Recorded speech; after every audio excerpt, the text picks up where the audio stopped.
On today's episode of the Investing Revolution, we're going to start talking about a build to rent model. We're going to give you some of the overall generalizations and how big time investors are making this work.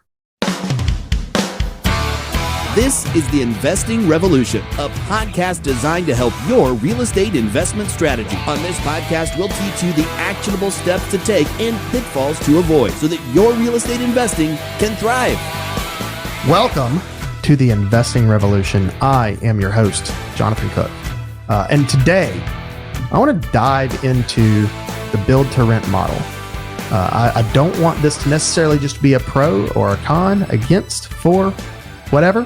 Just want to talk about the concept and why many investors find this to be a super lucrative concept. And if you have the capital to pull this off, it can be a super great money-making opportunity for you. And so let's talk about what the BTR build to rent strategy is. And in simple terms, I'm going to kind of talk about what the benefits are, shortly, but I want to talk about how the model is really optimized. And we'll get into that. So the build to rent model, what are the benefits? All right. You're buying a brand new house. You're building a brand new house. You build it from the ground up. So you get it at the cheapest cost that you can for building the house. If you are a builder yourself, congratulations, you get to do it at an even lower cost to have this. So what are the benefits of having a brand new house that you're going to put a renter in? Well, when you're doing underwriting for a real estate investment, a property that you're going to use for a rental investment, your line items on the spreadsheets that I use, there's several items that we're sitting here and we're calculating it against the rental price. Okay, so if we're renting a property for $1,560 or whatever the math is, we've got to take out, the first thing is management fees. The next line item is going to be maintenance cost. The next line item is going to be taxes. The next line item is going to be insurance. The next line item is going to be, your debt service. Okay. For the most part, that's going to handle a lot of that. I mean, in bad debt, you can also add in vacancy. So that's going to be added in as well. So once you've got those line items in, you can start calculating, does this property make me money at $1,560? Okay, let's say that it does. Let's say that already in a standard calculation, it already makes you money. Well, now let's take that maintenance cost that we're factoring in, because you've always got to do maintenance on a roof. Eventually a roof is going to fail. Eventually a water heater is going to fail. Eventually an HVAC system is going to fail. And, they all have lifespans to them. A roof lasts about 20 years. A HVAC, 15, water heaters, 10 to 12. Those are kind of your time frames when you're looking at it. And if you just calculated a HVAC at, a full replacement cost, let's call it $6,500 for one, standard HVAC unit, $6,500 over, 10, 15 years. It's not a ton, but if you buy a property that has a 12-year-old HVAC, you don't know if you have 3 years left. You don't know if you have no years left. You don't know if you have 5 years left, because they're not an exact science. They're not going to, hit 15 years old and immediately cut off. They can limp along for a little bit, and kind of depending on how well they were maintained for the previous 10 years, 15 years, whatever, it could be way more years or way less years. So when you're talking about building a brand new property, you don't have to calculate in your replacement cost for HVAC, roofing, water heaters, major capital expense items anytime soon. You've got the full lifespan on them. They're brand new. And so you can start your calculation at maximum time frame. And then if you have a professional property management company, or if you're managing it very, very professionally and can make sure that you're doing preventative maintenance, if you've planned out this strategy to factor in all preventative maintenance, all check-ins to make sure that it's going to last the full time, you can really maximize the extent of those items. So you don't have to run out of money earlier. Insurance is going to be lower oftentimes in these cases, because if you're putting a brand new property in, an insurance company is going to evaluate that as, less of a risk than in other places, in other areas. If you're doing build to rent in an area that wasn't popular beforehand, and this is what we're going to get into today, really, really deeply into, maybe your taxes are significantly lower. Maybe this is a really rural area before, you've decided to build some brand new rental properties in an area. So your taxes can be artificially lower than what it would be in some other municipality with a much higher tax bracket. So you're basically taking all of the costs that you normally would have and making them as low as possible. Plus, you have the added benefit of you can kind of set your own market value here. So let's go into how an ideal build to rent community is formed. Let's use a hypothetical made up city, and let's just call it Riverdale. Well, that's on a show. I don't want to use that. It doesn't matter. We're going to say it's Revolutionville, USA. Revolutionville, USA, let's say originally has a population of 5,000 or 6,000 people. It's a pretty rural area. The taxes are really low in the area. Most of the homes are, family owned. There's not a ton of rental properties in there, but maybe this area was established 100 years ago, 40 years ago, 80 years ago. It doesn't matter. It's a small rural town in, Revolution, America. All right, cool. So just a couple thousand people living their life. They have, one grocery store, one red light, one gas station, whatever it may be.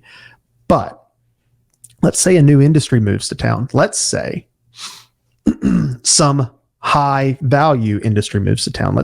Maybe it's a movie theater or a movie studio, something that is incentivized by, low taxes and, an inexpensive workforce. They can move to an area and really generate a lot of money in one market. Let's say it's, a auto manufacturer. In Alabama, where I spent the majority of my life, we saw that in several places. I mean, there was a Mercedes plant built in Vance, Alabama. There's a Honda plant in Lincoln, Alabama.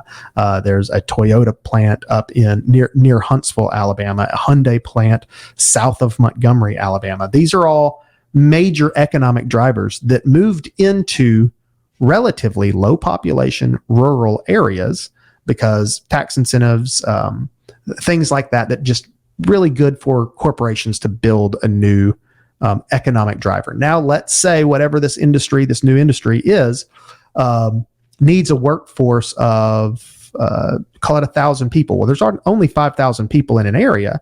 All 5,000 of those people aren't going to, stop what they're doing, and 1,000 of them go work for this new company or this new industry.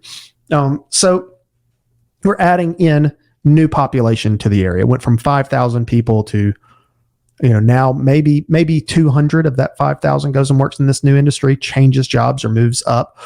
But the majority of the population shift could be moving in from other areas around there. They see an opportunity, they move into the area. Now there are only 5,000 homes or 5,000 people in the area to begin with.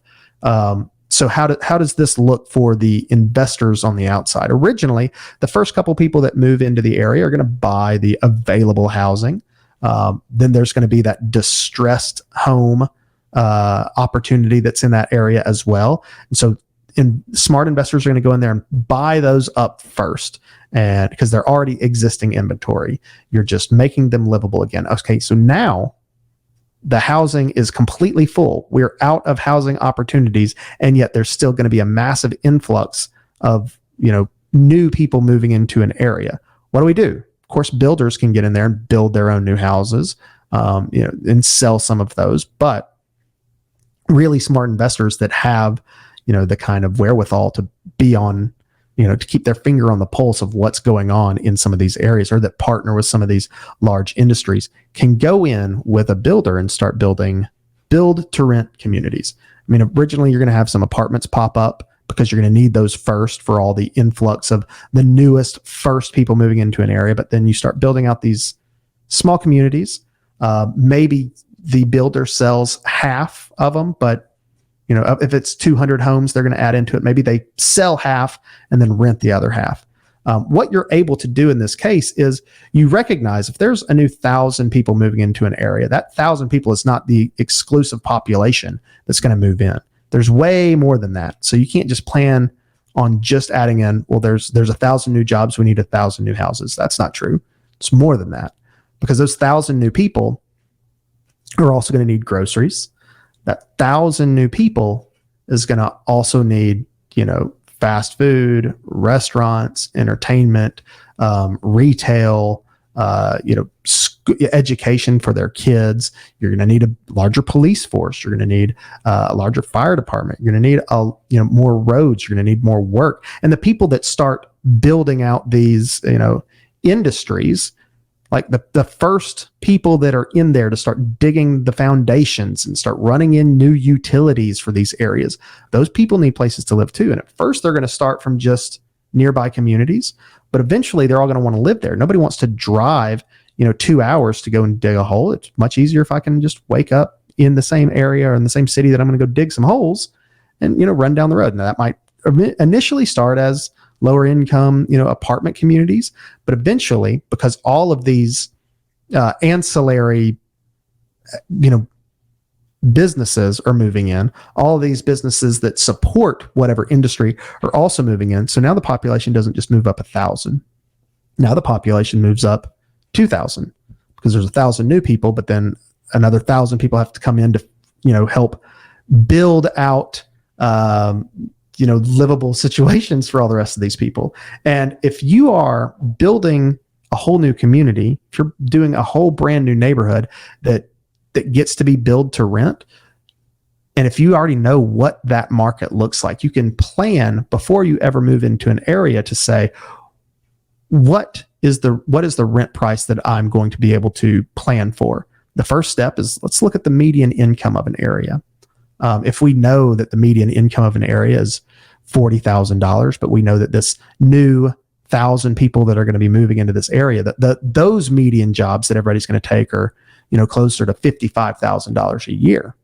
Okay, well, we can take $55,000 a year gross, divide it by, 12, and, figure out what the gross monthly income is there, multiply that by 3. And so, all right, so I've got 3 months, or, take that, divide it by 3, and say that's what rental income should be.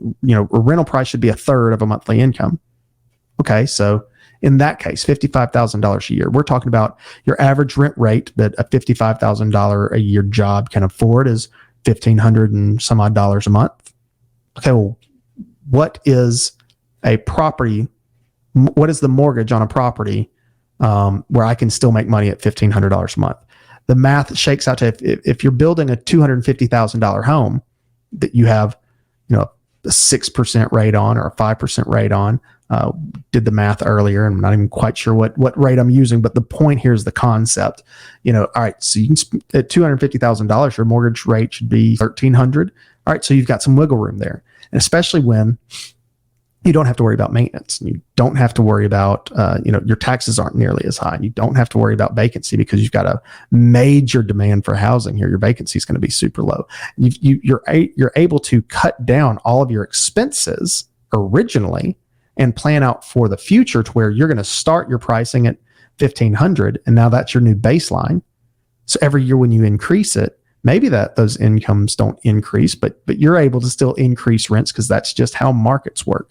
So that's what's happening with these build to rent communities, is you're basically able to capitalize on an area that there weren't rental properties because there wasn't a large population, because there wasn't any economic drivers in an area, but you're able to really capitalize on moving businesses into a market. That's probably the most effective way that I have seen the build to rent community profit off of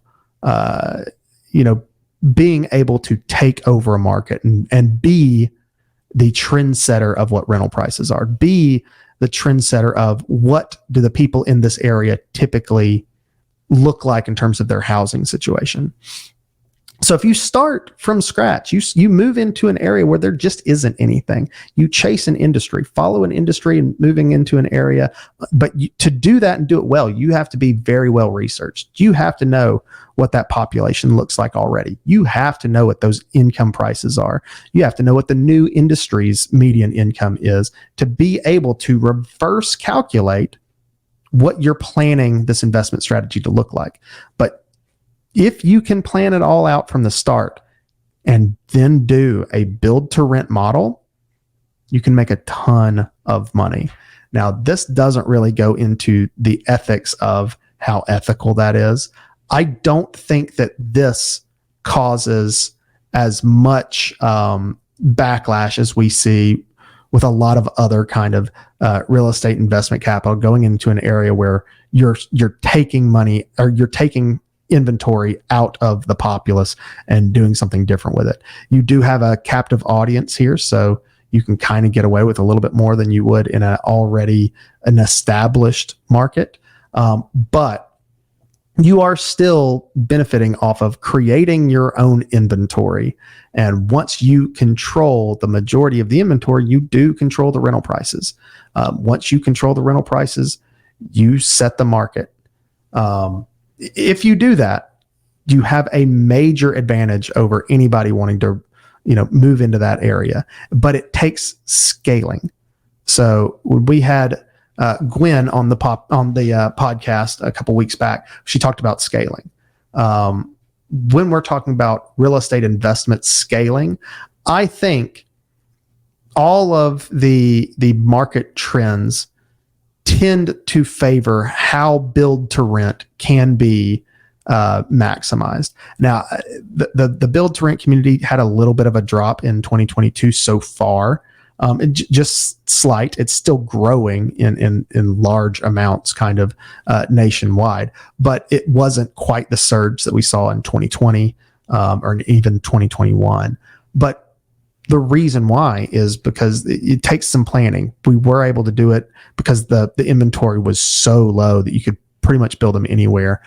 Nowadays, to really maximize that return, it's going to require a lot more research than previously needed. You've got to understand how the economy of an area that you're moving into is really working hand in hand with the real estate market to go in and successfully build this out.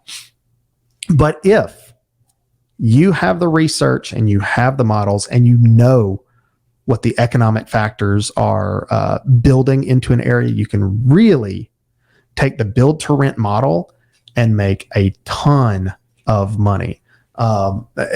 Most of what I see this working really well in the future for are the rural secondary markets. These are markets that largely your Wall Street investors aren't jumping all over because nobody's heard of, some little city in, some southern state that has a 5,000 person population. Very few people knew what Calera, Alabama looked like in 2000. I think the population was 2,000 people. It was very, very small. Now the population in Calera is almost 20,000 people. It's a really big suburban market in the Birmingham market. It exploded largely with build to rent communities. But we see that happening in tons of areas. You've got to look at what your major economic factors are. Where are these people working? How are the people in the area making their money? And how much money do they make? Because if you know that, then you can leverage what you're offering them to provide the highest level of housing that they would otherwise be able to get. So if your average person in an area is making $55,000, they can afford a $1,500 a month rent. Everything else in the market was built 30, 40, 50 years ago, and you're able to come in and build a brand new property and have all the brand new features, granite countertops, LVP flooring, all the recessed lighting you want. It's already preset for, Wi-Fi. It's got a nice community pool in it. You've done all the things to make it really, really nice, and it's still, they can afford it.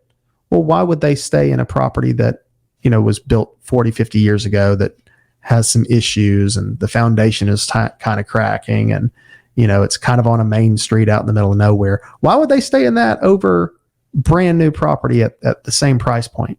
That's what we're seeing really, really take off. And the tricks always start with research first. I think a lot of people look at the cost first and say, well, I know builders. I know how much I can build X, Y, or Z model for, and I'll just go put that anywhere.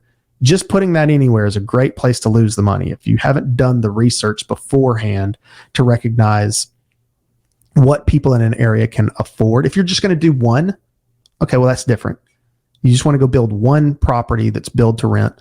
You build a quadplex. Do something like that. Do something where you are able to benefit from more than just controlling a market. In that case, you just have to be the nicest thing in a market or have the best cash flow returns. Quadplex is a way to do that. But if you're going to go build a whole build to rent community, then you've got to do your research first. And now that doesn't need to be 200 homes. You can do it with 20. You can do it with 15. But you have to build a market out and control it.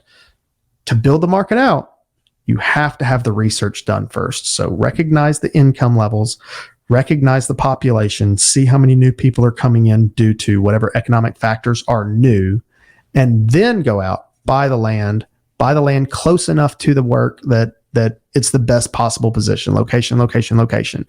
Make sure that utilities are easy to get out there. Do the best that you can with it, and you can make profit for 20 years. I mean, it's unreal how that return ends up being much, much larger, because once you start doing a build to rent community, once you start building into an area, you're not going to be the only one. People are going to chase you. Investors chase investors. It's just kind of the nature of the beast of real estate investment. So the earlier you get in, the better off you're going to be in the end. But it kind of goes back to every other real estate investment strategy that I talk about here. Plan for the long game. This is not a quick get rich quick scheme. That's not what this is. Nothing. Very few strategies in real estate are a get rich quick scheme. But real estate is a great way to like hedge against inflation. It's a great way to build equity for the future, and build to rent works really, really well when planned meticulously from the beginning. So if you're out here and you're listening and you've got, plans to start your own build to rent community, if you have the capital to really kick this off and you want more specialized help, and well, what's a good area to do that in? What should I start looking for specifically? You can always feel free to reach out. You can email us. You can reach out in the comments sections. I'm happy to help. Make sure that you come back and you listen to, the next episodes and, episodes long in the future. Make sure that you like and subscribe, hit the little notification bell. I'm usually here every couple of weeks, giving you some insights on the markets. But I want to appreciate everyone's time today. Thank you so much for sitting down and listening to me talk about the build to rent model. I hope to see you in 2 weeks on our next episode. Thank you very much.